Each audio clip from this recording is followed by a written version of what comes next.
I'd like to send you out on an adventure. Hey everyone, I'm Greg, and if you're watching this video, then chances are you're trying to start out in the world of tabletop RPGs. Now of course you're going to need a couple of things, namely players, their character sheets, a couple of dice, a copy of the rules, and the Dungeon Master, which if you're watching this video, it's probably going to be you. And just as much as those other things, you're going to need to prepare an adventure. Now, depending on which game you're running, chances are there's tons of published adventures out there made by the creators of the game itself. And while there's lots of fun to be had with pre-made adventures, I find it very rewarding to create your own adventure from scratch. And that's what I'm going to help you do today. No matter if you use a pre-made adventure or you build one from scratch, all adventures are made from the same key components. The way I see it, there are four major components to any adventure. There are characters, there are locations, there are goals, and there are obstacles. In the world of RPGs, there are two types of characters. There are your player characters, or PCs, whose creation we'll deal with in some later episodes, and there's the NPC, or non-player character. While player characters, or PCs, are going to be run by the individual players of the table, the NPCs are all run by the Dungeon Master, or Game Master. When it comes to NPCs, there's a lot that goes into creating a fleshed out and interesting NPC, but we're going to deal with that in later episodes as well. What we're going to deal with today are the types of NPCs that you're going to run into, the types of NPCs you're going to run, and the role they play in your adventure. There are three major categories for NPCs, and these three major categories can also carry into the three types of attitudes that any character has when entering a social interaction. You have your helpful NPCs, you have your neutral NPCs, and you have your antagonistic NPCs. Now those three categories might sound self-explanatory, but let me delve into them just a bit. I'd say about 90% of the NPCs you're going to run into are going to start off as neutral NPCs. A neutral NPC can be anything from a shopkeeper or a bar person, or it could be literally every single commoner that's going to be in the background of the game. The key thing of note about neutral NPCs is that they can very quickly shift into being a helpful NPC or an antagonistic NPC, depending on how the player characters interact with them. Now, helpful NPCs are going to be folks like your quest givers, your hired hands, or any allies that you make along your adventures. As the name implies, a helpful NPC is someone who's going to help push you forward in your adventures. But then there's your antagonistic NPCs, and this pretty much carries any single character whose goals are in conflict with the goals of the player characters. Now, the important thing to note about antagonistic NPCs is that an allied NPC can be an antagonistic NPC under the right circumstances. For example, let's say that your player characters are competing in a local tournament, and one of their allied NPCs is also in said tournament. Now they're going to temporarily be an antagonistic NPC because both the players and this NPC are chasing after the same goal of winning the tournament. Hey, it's no hard feelings, I just want to win that gold. So you have a basic framework for your characters, so what about the location? Well, my favorite thing about setting up a location for your adventure is that the location is pretty much exclusively influenced by how you want your adventure to go. For example, if you want to have an adventure on a ship sailing through the ocean, you're not exactly going to find that in the middle of the desert. So if the location is influenced by our story, what is our story? Well, that's what I'm going to help you figure out using an example adventure that I'm going to mostly spitball with the help of a couple of note cards just off of screen. So in this adventure, like everything, we're going to have characters, locations, goals, and obstacles. For this adventure, I want to set up two primary allied NPCs. The neutral NPCs can be storekeepers and the general commoners that you'll find in the backgrounds, and we'll get to the antagonists a little bit later. For our allied NPCs, we're going to start off with the quest giver. Let's go ahead and make a half-elf. We'll say that she's an archivist. Let's name her Apostate. Apostate is a small-time archivist with her own small study in the outskirts of town. And folks who notice her see that she's a little bit different in appearance from most half-elves. Namely, she sports a lot of past injuries across her body. One of her eyes is a little bit gray, she walks with a limp. Adventurers who try to poke and prod her a little bit might see that she reveals some pretty nasty scarring and wounds that show chunks of her body being taken out. Think that really nasty ab scar that All Might has in My Hero Academia. The great thing about giving a character scars is it tells a story by its very own nature. By giving this character scars, you're automatically telling a story without even saying a single word with this character. If this character has battle scars, or past injuries, this tells us this character has been in perilous situations before, and the nature of those perilous situations are a mystery to us.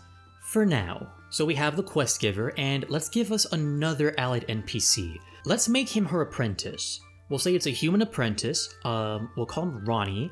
So as part of our adventure, let's go ahead and say that Ronnie was kidnapped from Apostate's archive in the wee hours of the morning by some kind of enemy force, and Apostate is hiring our adventurers to go get him back, as well as a stolen artifact that was taken from her study. Okay, so an item has been stolen from its original owner, and we need to go get it back. Classic setup for an adventure. In cases like these, I like to make the item that is stolen from some kind of a study to be something like a key. In this case, we're going to make the item a key because it's going to become an important item in the quest that's going to progress the adventure. So Apostate is going to hire the player characters to go help rescue Ronnie and retrieve the key that was stolen from her archive. So now the question remains, what does this key unlock? And who stole it and for what purpose? That takes us to our primary location and the antagonists. As it turns out, the people who stole Ronnie and the key are a band of kobolds and goblins who have taken them up to an old abandoned mine just outside of town. According to a local legend, before the mines of Hollowbone Hill dried up, the owner, a dwarf who was once an adventurer, was buried in a secret tomb inside an abandoned mine shaft. Rumor has it that his dying wish was to be buried with his most treasured possession, the weapon that he carried into every battle during his time as an adventurer. Okay, so now we have multiple goals, one for the enemy and one for our player characters. The enemy has stolen the key and Ronnie, perhaps as collateral, but they want the key because it's going to unlock the tomb and give them the item. For all intents and purposes, you should make this weapon a weapon that one of your player characters can use, and it's going to be a magical item that we'll cover later on in the adventure. And we have our enemies, goblins and kobolds, two classic staples of the fantasy genre. Now, here's the thing about goblins and kobolds. They do have a lot of similarities, but they do have some key differences that I think make them really interesting to pair together. The thing that makes goblins and kobolds interchangeable for so many people is that they are both guerrilla fighters who love numbers and traps. A lone goblin or kobold is not going to pose a big threat to the party, but a small platoon, 3, 4, 5 goblins or kobolds, they're going to be a threat. And God forbid your players end up in a trap right before they show up and go, hey, we're going to fight you, because then they have the upper hand. And while that's where they're similar, that's really where the similarities come to an end if you try to be creative with them. I like to make sure that my goblins prefer ambushing tactics. They make sure someone gets caught in a trap, they jump in, do an attack, and then they use their bonus action to disengage and jump out of the fray. Using the bonus action to disengage or hide, and then jumping out of the fray is also a really great way to lead the melee players away from each other. And if your party has a cleric, if you separate the melee fighters far enough, well, the cleric can't heal both of them at the same time, right? So now your encounter just became a lot more deadly. Meanwhile, kobolds, they also like groups and traps, but I like to run them in a way where they prefer to keep their distance. In most fantasy games, they are generally speaking the weakest type of monster as far as humanoids are concerned, so I like to make sure that they are aware of how frail they are, even in large numbers. So I like to keep my kobolds in the back of the encounter. I try to make sure that they are relying on their slings as much as possible, and they only rely on their melee weapons when it's a last resort. And as far as melee weapons are concerned, I would try to give them some reach weapons, something like a whip, or maybe a javelin that's all rusted because they took it off of an adventure that met their unfortunate end. That way, our little reptilian boys can go ahead and stay nice and far away from any melee combatants that get too close for comfort. I'd love to delve deeper into the differences between kobolds and goblins and how interesting they can both be, but that's a subject for a different video. For now, we have our villains, and that's good enough for me. So now we have our allies, our enemies, our obstacles, our goals, and our general location. Now we can start to build the adventure really nitty-gritty. It's going to be up to you to convene with your players and ask them how they would like to start off the story. You could start off in media res, already en route to the adventure itself, and have them learn a bunch of this information as exposition, but I like to start off my player characters in a tavern. It's a cliche beginner, but it's always fun, and it works almost all of the time. This also allows your players to have a chance to actually embody the characters in a role-playing scenario. It's going to be really awkward playing a character for the first time in a roleplay scenario, so starting off in a tavern is a nice, safe environment to experiment and try things. Does this character have a funny voice? Maybe my character has a catchphrase. Is that going to get tired really quick? This is the place to test that. So if any of the player characters makes a social boo-boo, well, you can just sort of brush that to the side as we start with our training wheels on. But this, of course, is where we should meet Apostate, who's going to give us our quest, explain the situation, and have us go on the adventure. Now, if you choose to, you can make it so that Apostate is not entirely sure who broke into her archive. If you do that, now you have a bit of an investigation mystery angle you can throw into this adventure. Once you're at the archive, it should only take a couple of good investigation and nature checks to find evidence of the kobolds and goblins. Maybe some scales that flaked off the back of the kobolds, or some muddy footprints that are very clearly goblin in shape. In any case, once Apostate hands this adventure over to our players, now's when the fun begins. So, once our player characters are actually en route to the destination of their adventure, this is when the goblins and kobolds' nature starts to show up. Remember earlier when I mentioned that goblins and kobolds are similar in that they like traps and ambushing in large numbers? Well, here's our first combat encounter. Let's say our adventurers are going up the old road that heads up to the abandoned mine. It's old, dusty, maybe it's just a dirt path that's overgrown with vegetation, and that's just the perfect environment for a pit trap.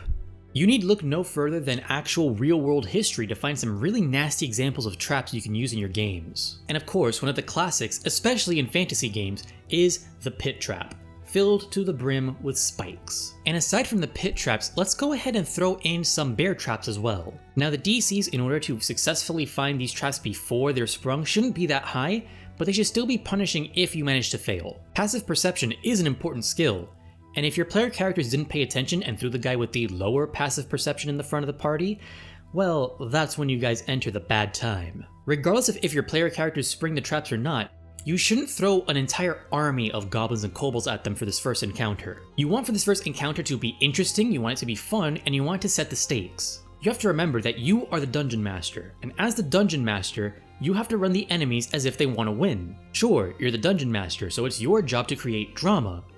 But the enemies do not exist to create drama, they exist to win. If your PCs play their cards right, they should hopefully get out of this encounter relatively unscathed, if not shaken up. The goal of this first encounter is not to down any of the player characters, though I'm sure if they play their cards poorly, they will. You as a dungeon master are trying to set the stakes. The goblins and kobolds plan to win, so the player characters cannot afford to act stupidly and just run headfirst into the den of goblins and kobolds. So with that first encounter out of the way, the players will now have a sense of just how high the stakes are for them. So with the expectations set, as the players approach the mouth of the cave that mark the abandoned mine, they should be on the lookout for traps. Now those traps down in the road, I would have them be more of a goblin nature, which is to say, very, very brutal and intending to inflict pain in addition to trapping the enemy. So now that we're in this cave, I would have this be more kobold in nature. What exactly does a kobold trap look like when compared to a goblin trap? The way I run it is this.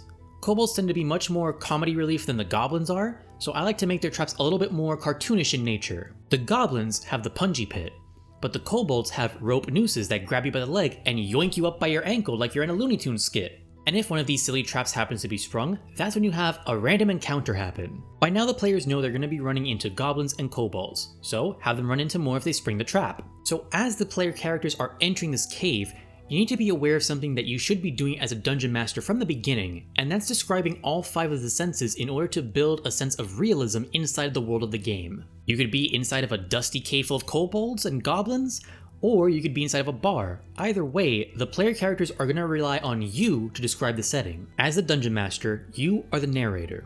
And as the narrator, you have to act like you are the writer of this adventure. Don't expect the player characters to act as you are expecting, but keep in mind that since you are the narrator, you have to take notes from great writers. And great writers know that by describing the world with their 5 senses, you get a much deeper sense of what's going on than if I just tell you. A cave full of kobolds is much more intimidating if you hear the skittering of kobolds around in the dark.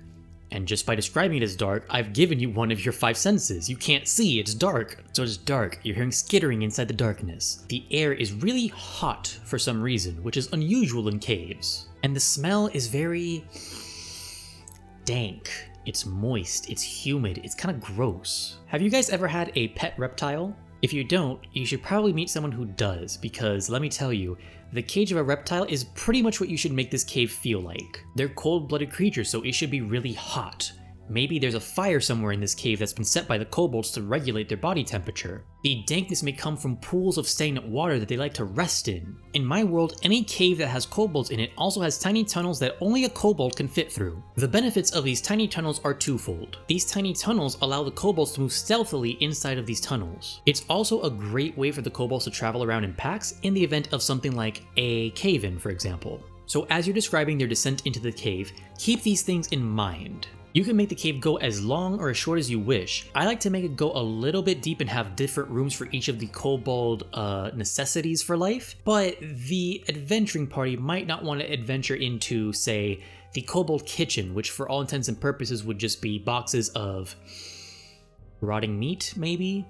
Centipedes? However, depending on the amount of rooms that you decide to include in the cave, well, that provides us some interesting opportunities. Maybe the players stumble across that hatchery. The room is hot because of the campfires inside, there's eggs strewn all about the walls. It's gross and sort of looks like that egg room from Alien. And maybe inside this hatchery there's a couple of kobolds who are fending off some goblins who are staring at these eggs very hungrily. The players might stop and say, well, that's interesting.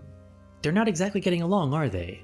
Now we've added some further intrigue into the adventure. If the kobolds and goblins aren't getting along, why did they both kidnap Ronnie and steal that key? If the players have managed to let a kobold or a goblin survive in any encounter they've run through in this adventure, this might provide them an interesting opportunity to interrogate them and ask them what's going on. At which point, they might be able to suss out that there's a little agreement going on between the kobolds and the goblins. This cave has been the habitat of these kobolds for quite some time now, and the goblins were just in town when they heard this little rumor about this magical weapon inside of an ancient crypt. So maybe they struck a bargain. Maybe the goblins offered the kobolds some shiny things if they allowed them to stay in their cave for a little while and try to unlock that really weird door in that part of the cave that people don't really tend to go to. Now, you can describe as many rooms of this kobold cave as you want, but try not to get too carried away with it. Remember, this adventure does have a goal that the players have to reach eventually. In any case, eventually we have to reach our boss room. Oh, this is just some meat that makes my hair and beard look a little bit different. Don't mind it any. It's not like I lost any footage or anything, I'm a professional.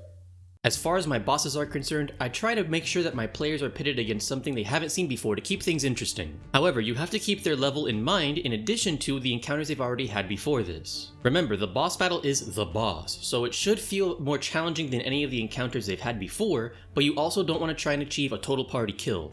At least not at this level. For this scenario, let's say that the people in charge of this operation are a bugbear and a goblin shaman. If the goblin shaman feels a little too familiar for taste for you, you can swap it out for a kobold sorcerer. Regardless of your preferences, I enjoy adding elements of intrigue that can be branched out into future adventures in the campaign. And if they don't lead to future adventures, well, then that just makes the world feel all the more larger than just this small party doing these little adventures. There's a world out there for them to explore, and it's not always going to involve them. This is why I would suggest having the bugbear be in communication with another, more powerful goblin. Just plop a stone device in his hand with a couple of runes carved into it that makes a smoke projection of the other more powerful goblin, and voila, you've got fantasy FaceTime. If any of your players understand goblin, I would set up a small scene where the bugbear speaks to his boss and discusses how opening the door may discuss a blood sacrifice at midnight. And speaking of sacrifices, poor Ronnie. Upon entering this room, the players will find Ronnie in a state of distress, either locked in the corner of some small cage, chained to the wall, or if you want to get really colonial with it, weighed down with heavy rocks. It's really the dealer's choice. All of this should communicate to the players the growing stakes of this adventure. Now it's more about just grabbing some magical item from a tomb. Now someone's life is in the balance. So now, regardless of if your players are influenced by the pursuit of goodness or scratching the itch of dragon sickness, everybody has a stake in this fight. So once players defeat the bosses, retrieve the key, and hopefully rescue Ronnie, now there's a matter of the door. This door should appear extremely locked and highly undisturbed by all except age, and maybe a couple force impact craters courtesy of that bugbear from before. This should be a hint that brute force is not going to get you anywhere in regards to this door. Upon closer inspection, you will find that there are no conventional locks for the rogues to lockpick. Instead, there is an inscription on the door. And this inscription is a riddle. You can make it so that this riddle is a hint to unlock a more complex locking mechanism on this door, or you can go the fellowship route and just have saying the answer to the riddle be what unlocks the door. And the inscription reads as follows. Beneath her waves ebb and flow, watching bathed in pearly glow, jewel on black velvet, pearl on the sea, unchanged but ever-changing eternally. The second half of that riddle is actually stolen from a riddle in another adventure called White Plume Mountain, but I made up the first half. I knew that I wanted to involve a riddle where the solution was the moon, so I googled up riddles about the moon and changed it to my tastes. That being said, big tip for dungeon masters here. Don't expect your players to come up with the solution you had in mind. If they come up with a solution that works for the riddle you have planned, let them have it. It's not going to be that big a deal. Once the door unlocks, the tomb greets the players with a long, dark, descending staircase. Don't forget the 5 senses. Make sure you describe how the cave changes into the tomb. There should be a lot of differences despite them both being dark, stony areas. Craggy, cavernous walls become straight lines of brick. The humid muskiness of the Kobold barracks are now replaced with cold, dusty air. And maybe there's this dark, oppressive weight in the air that can only be described as feeling like you're not welcome here. It's still dark though. Finishing this descent leads players into a small room that has a couple of interesting features. The walls are adorned with the faded images of the dwarf as he appeared in life, engaging in the lifestyle of an adventurer. In the middle of the floor is what can be described as a strange offering pit. It's a half-dome shape, maybe about a foot deep, and there's a small vent in the bottom for disposal of any remnants of any offerings. And most impressive, against the center of the back wall there is a raised dais, upon which is a stoic statue of the dwarf holding the weapon that the players are looking for. On closer inspection, the raised dais that the statue sits on bears an inscription: "May those who gave their blood for me find safe passage to our next meeting." Bit of a dark sentiment, but sure. Anyway, underneath this inscription is the keyhole that the key fits into, so with a simple turn the statue should move to the side and reveal what appears to be a burial chamber. Hidden room in an old tomb? Must be the burial chamber that holds that weapon. That's what the players will think. And that's the simple way to go if you want to keep this adventure short and sweet. But there's always my way.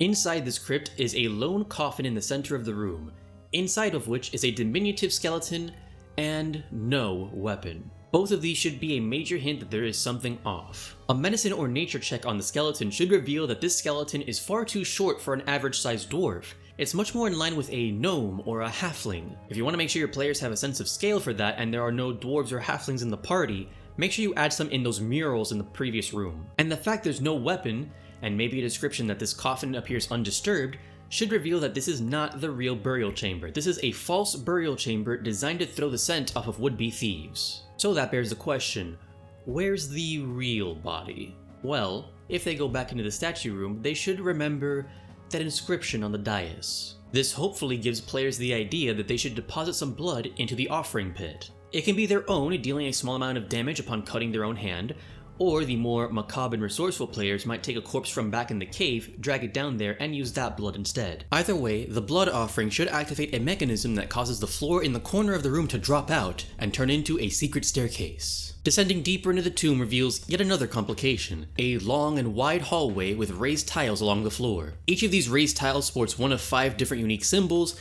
and if you're not catching on to the Indiana Jones vibes I'm giving off right now, then stepping onto the wrong tile and activating one of these traps to get a poison dart in the neck should reveal that justly. Well, poison dart to the neck, scythe to the face, really anything to the face. Facial harm in general is fun for traps. We'll delve more into the specifics of this trap room as well as other features of this adventure in the next episode. More on that later though. Those who survive the trapped tile room will finally reach the actual burial chamber, which, much like the false burial chamber and the statue room, have a couple of features of note. Much like in the statue room, the burial chamber also features images all along the walls, but these are much more sinister in nature. Evil gods? Cult-like activity? Well, that would explain why this tomb feels so evil. And these images are just on the walls that have been preserved. Many of these murals have been lost to large holes in the walls that have scattered the floor with all kinds of rubble and debris. In fact, this debris and these holes in the wall look almost messy, as if someone tried to break into this room. Shh. Do you hear that? It sounds like heavy breathing.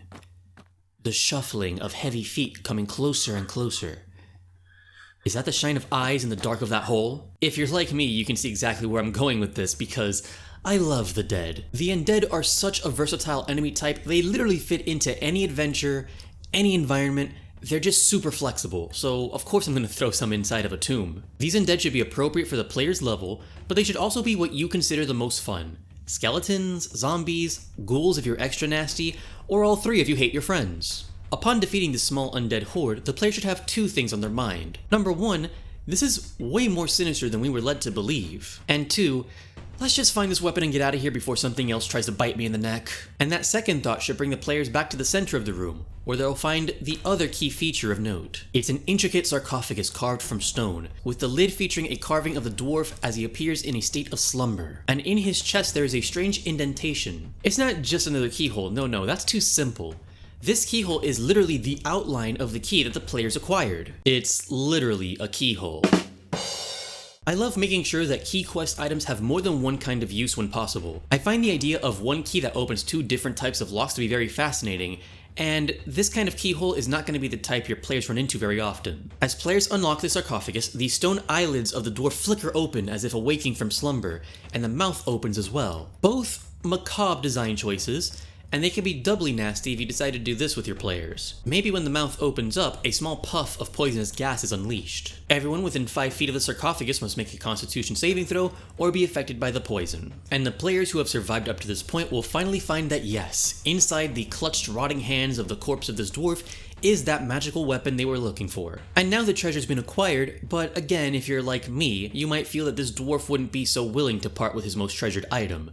So maybe, as the players try to pull the weapon out of his hands, he rises from undeath as a zombie. Either way, this magical weapon should be treated as a potential reward for the players, so make sure it's a weapon that the players can use. You don't want to give a great sword to a party assembled almost entirely of monks and rangers, that's just rude.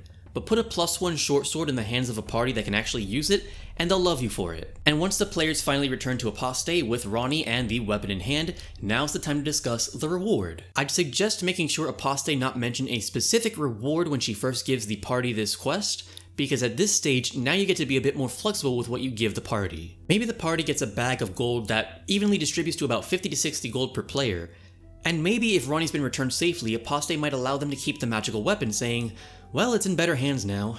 With a cool new magic weapon in their hands and a solid chunk of change in their pockets, this opens the door to all kinds of new adventures in the future. After all, I did lace a couple of full-on campaign ideas in this adventure for that exact purpose. Maybe the players were intrigued by the tensions between the goblins and the kobolds back in that hatchery. Maybe a representative speaking on behalf of the goblins or the kobolds, or both, come up to the party and ask them to deal with a little problem they have with the other party. The goblins might accuse the kobolds of stealing a bunch of their gold, while the kobolds would accuse the goblins of stealing all their eggs. And of course, as with every great argument, both parties accuse that the other one started it. So who's telling the truth? Will you pick a side? Will you play the diplomat and be peacemaker between the two? Or will you wipe out both parties and steal all of their assets for your own? Or maybe the players are more intrigued by the hidden evils inside the dwarven tomb. Did the dwarf secretly worship evil forces in life?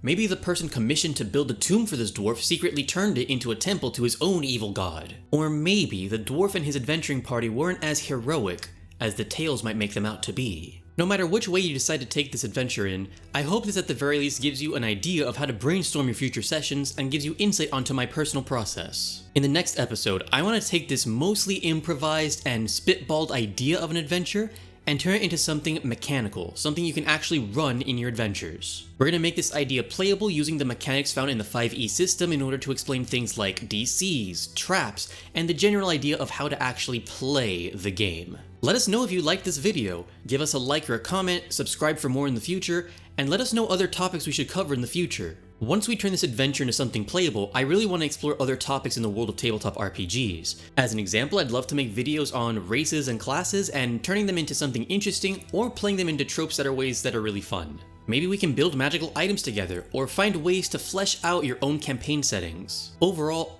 all I want to do is cover more ways to make your tabletop games the absolute best it could possibly be. So giving us that feedback is absolutely appreciated. So until next time, may fortune find you in all your adventures.